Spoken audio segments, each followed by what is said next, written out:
Hello friends, welcome back to my channel. और आज का हमारा जो टॉपिक है वो है ऑडिटरी प्रोसेसिंग डिसऑर्डर। आज के इस टॉपिक में हम जानेंगे ऑडिटरी प्रोसेसिंग डिसऑर्डर क्या है और इसके सिम्टम्स और ट्रीटमेंट क्या है। तो टॉपिक को स्टार्ट करने से पहले मेरी आप सभी से एक रिक्वेस्ट है कि अगर आप हमारे चैनल पर नए हैं तो चैनल को सब्सक्राइब करके बेल आइकन को प्रेस कर दें ताकि जैसे ही हमारी कोई न्यू अपडेट है आप तक उसकी नोटिफिकेशन जल्द से जल्द पहुंचे। तो without any time wasting let's start it.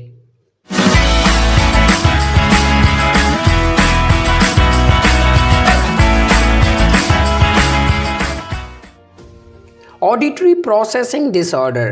Basically auditory processing disorder एक ऐसी हियरिंग प्रॉब्लम है जो कि स्कूल एज्ड चिल्ड्रंस जो होते हैं तकरीबन 3 to 5% उन बच्चों में ये प्रॉब्लम पाई जाती है। इस ऑडिटरी प्रोसेसिंग डिसऑर्डर को बेसिकली जो है सेंट्रल प्रोसेसिंग ऑडिटरी डिसऑर्डर भी कहते हैं। इसमें होता क्या है कि बच्चे जो होते हैं उन्हें सुनने में अक्सर प्रॉब्लम होती है। वो बहुत सारे ऐसे वर्ड्स को नहीं समझ पाते जो कि दूसरे बच्चे सुन के समझ रहे होते हैं। इसमें होता क्या है कि उनके जो ईयर्स यानी उनके जो कान हैं और उनका जो ब्रेन है ये दोनों चीज़ें आपस में फुली तौर पर कोऑर्डिनेट नहीं कर रही होती।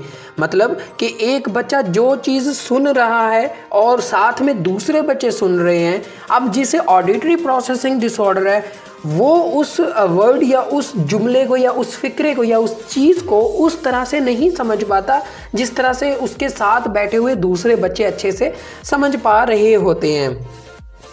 इसमें क्या होता है कि बच्चा जो है ऑडिटरी प्रोसेसिंग डिसऑर्डर में वर्ड्स के डिफरेंस को नहीं समझ पा रहा होता।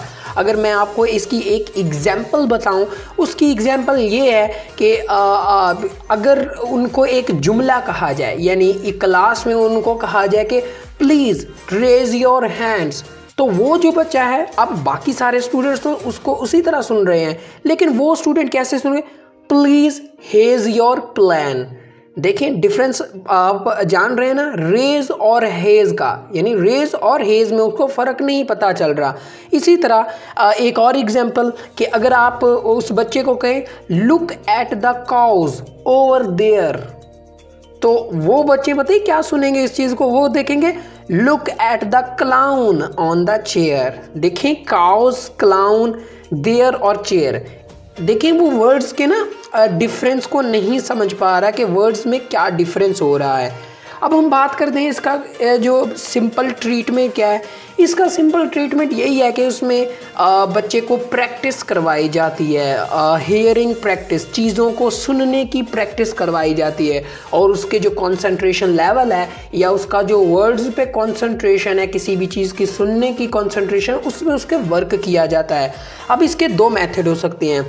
एक, या तो आप किसी हियरिंग या हियरिंग स्पेशलिस्ट के पास चले जाएं और उसको कहें कि आप इसकी हेल्प करें या ट्रीटमेंट करें, या दूसरा ये है कि आप अपने घर पे ही रह के मतलब अपने लाइफ में या अपने डेली रूटीन में कुछ ऐसा 1 घंटा आधा घंटा निकाल कर अब एक मतलब पुरसकून जगह पर बैठे जहाँ पे आपको किसी चीज़ का शोर ना आ रहा हो और आप अपने माइंड में चल रही चीज़ों पे फोकस करें और साथ में ये सुने कि साइलेंस में आपके पास कौन सी चीज़ें आपके कानों में आ रही हैं और उन चीज़ को सुनने की कोशिश करें।